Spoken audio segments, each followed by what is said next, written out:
I found out my wife was emotionally cheating with her best friend's husband and I'm pretending I don't know while planning my exit. I don't even know how to start this without sounding like I'm losing my damn mind. Maybe I am. Maybe I've been losing it for a while now and just didn't want to admit it. But here it is. I found out my wife, my partner of 6 years, the mother of our son, is emotionally cheating on me. With her best friend's husband. Yeah, let that one sink in. It started a few weeks ago. I wasn't even snooping, swear to God. She left her phone on the couch while she went to shower and a message popped up. It was from him. Let's call him Brandon. He's married to her best friend, Alyssa. We've had them over for dinner. Our kids have had playdates. I've grilled burgers for this dude in my backyard while we drank beers and laughed about the stupidest stuff. Meanwhile, he was busy emotionally crawling inside my wife's soul like a damn parasite. The message wasn't even sexual. That's what made it worse. It said, I don't know how I'd get through this week without you. You always know what to say. And she replied, you make me feel seen, Brandon. I don't know what I'd do without you. No emojis. No winks. No suggestive stuff. But that's what made my stomach turn. Because it wasn't just flirting. It was intimacy. Real, emotional connection. The kind that's supposed to be mine. I didn't confront her. I couldn't. I just sat there with that hollow, ice-cold feeling in my chest while the shower ran upstairs. I've been pretending I didn't see anything. I still bring her coffee in the morning. I still kiss her forehead when she's sleepy. I still play with her son and act like everything's normal. But in my head, I'm watching it all like a movie I never agreed to star in. And now I'm planning my exit. Quietly. Strategically. I've started collecting evidence. Screenshots. Backups. Everything. I've talked to a lawyer. I've got a burner email. And I'm waiting for the right moment. Because if she thinks she's going to blindside me, she's got another thing coming. Since I found that message, nothing has felt real. I go through the motions like a shell, eat, work, talk, but there's this constant static in the back of my mind. Like I'm watching my own life on mute, waiting for it to collapse. I haven't said anything to her. Not a word. I've just been observing. Taking mental notes. Every smile she gives her phone hits different now. Every time she says she's heading to the store or going to lunch with Alyssa, my stomach knots. I don't know if it's paranoia or instinct, but something in me is telling me there's more beneath the surface. Here's the thing, Brandon and Alyssa? They're picture perfect. The golden couple. They host dinners, post matching Halloween costumes, send out Christmas cards. But now that I'm looking at Brandon differently, I'm starting to see the cracks. His eyes linger on my wife longer than they should. He laughs too hard at her jokes. And when she's talking, he listens like no one else is in the room. I've gone back through old texts. Nothing outright romantic, no smoking gun, but it's in the tone. The frequency. Late night texts about how she feels stuck sometimes or how Brandon gets her in ways other people don't. The worst part is that she never talks like that to me. Not anymore. I don't think they've slept together yet. But emotionally?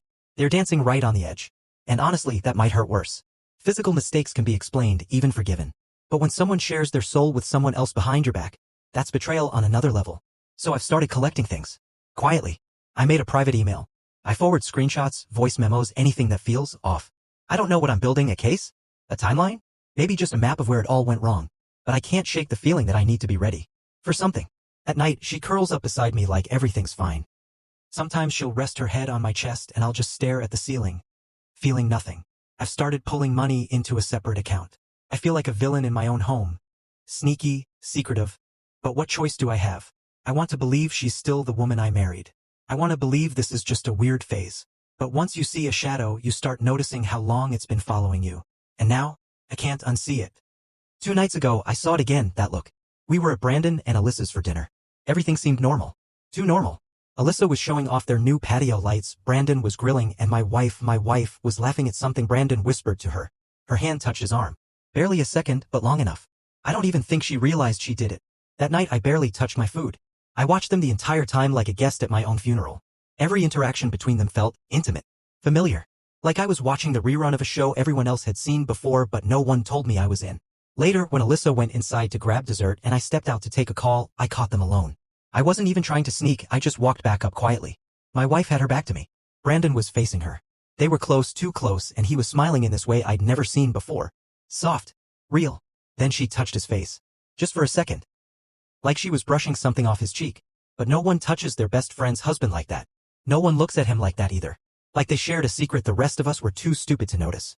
Neither of them saw me. I slipped back to the side of the house, breathing hard. Not angry. Not sad. Just numb.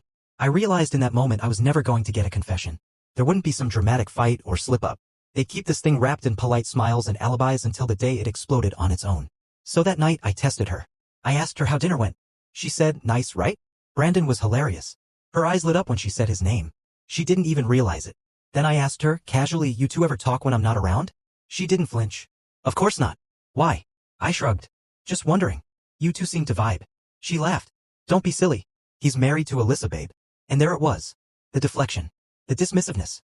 That subtle shift where she turned me into the insecure one. I nodded, smiled, and dropped it. But that night I couldn't sleep. I kept replaying that little touch, the glance, her easy lies, and a question started repeating in my head like a broken record. If they haven't cheated yet, how long until they do? I don't know what's worse. Suspecting it's already happened or knowing it's only a matter of time. And I don't know which version of myself I'll be when it finally does. The next morning I woke up before her.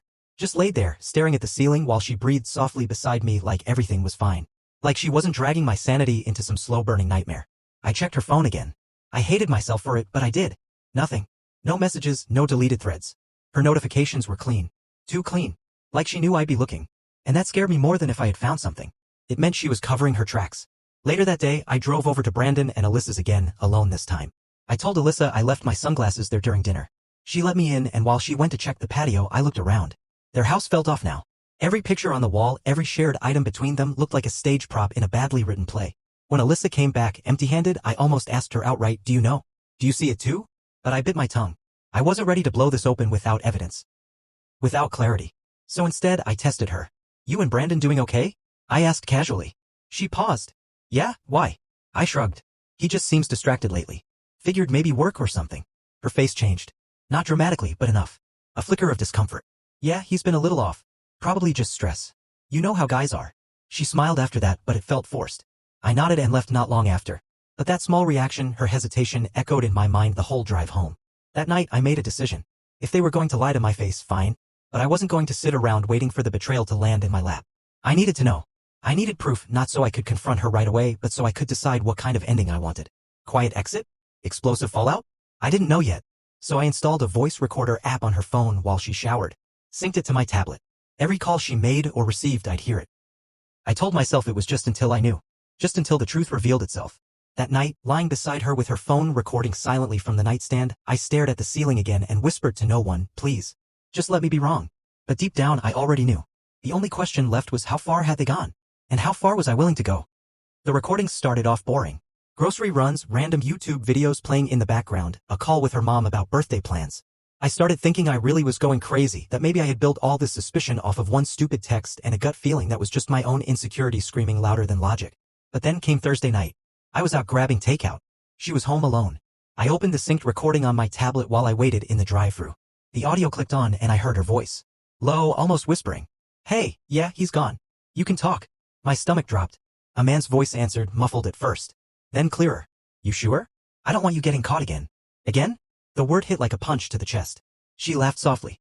I told you I deleted everything. He's clueless. The guy, Brandon, it had to be him, said something about missing her. About how being around me and Alyssa was getting harder. And then she said it.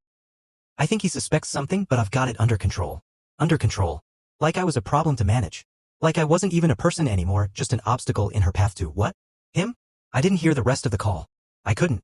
I turned off the recording and just sat there in the car, food getting cold beside me, everything I thought I'd buried finally erupting in the ugliest, loudest silence I'd ever felt. When I got home, she greeted me at the door with a kiss and that stupid sweet smile. I kissed her back. I had to. I couldn't let her know I knew, not yet. Because now I had a new plan. The pain was still raw, but something colder had taken its place. I wasn't going to yell. I wasn't going to cry. I was going to end this on my terms.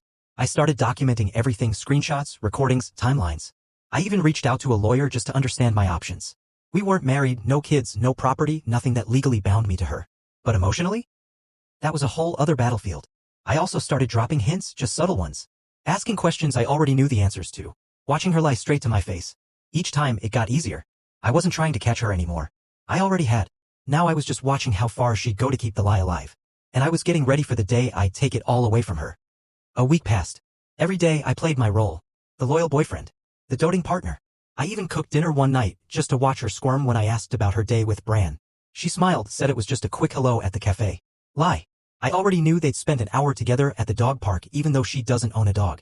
I started to notice more of her tells, how she'd blink a little too much when she was lying, how her fingers played with her necklace when she was nervous. I wasn't looking at her like someone I loved anymore. I was studying her. Like a stranger wearing my girlfriend's skin. But the most brutal part?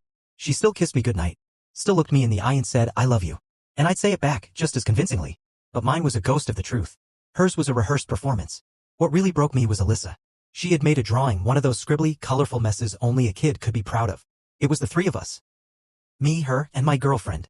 She'd written in big, uneven letters, my family. I stared at it for way too long. I think I actually forgot how to breathe. Because no matter how fake this relationship had become, the bond between Alyssa and her was real. That was the one thing untouched by all this filth. And I knew once I pulled the trigger, Alyssa's world would change too. Not just mine. That guilt almost stopped me. Almost. But then Friday came. She left her phone charging in the kitchen while she took a shower. Normally, I wouldn't touch it. Even after everything, I respected boundaries. But I had to know if it was still happening. If there was even a trace of remorse. There wasn't. Her most recent text thread with Brandon was filled with plans. A weekend getaway. He won't suspect anything, she wrote. I'll tell him I'm visiting my sister. She wasn't just cheating, she was building a parallel life. That's when the switch flipped. Whatever love I had left shriveled and died in that moment. I went to the bedroom and stared at the door while the water ran. I imagined her behind it, humming, relaxed, comfortable. She had no idea her life was about to implode. So I started packing. Not hers, mine. Because I didn't want revenge. I wanted freedom. By the time she got out of the shower, I was zipping up my duffel bag. She came into the room in her robe, rubbing her hair with a towel, humming like she didn't have a single lie burning in her mouth. Where are you going? She asked, half laughing like maybe this was a joke. I didn't say anything at first. I just handed her her phone with the messages open. The ones about the getaway, the lies, all of it. Her eyes dropped. The humming died. She didn't even deny it. Didn't cry. Didn't scream. Just froze. You going to say something? I asked. My voice wasn't angry. It was hollow. Tired. I was going to tell you, she finally whispered. When? After the weekend? I said, almost laughing. After you came back from playing house with your gay best friend? She sat down on the bed, wrapped the towel tighter around herself like it could protect her from the shame. But I wasn't there to hurt her. Not anymore. I'm not staying to argue, I said. I just wanted you to know I'm not stupid. Please, she said. Let's talk about this. No, I said. You talked. You lied.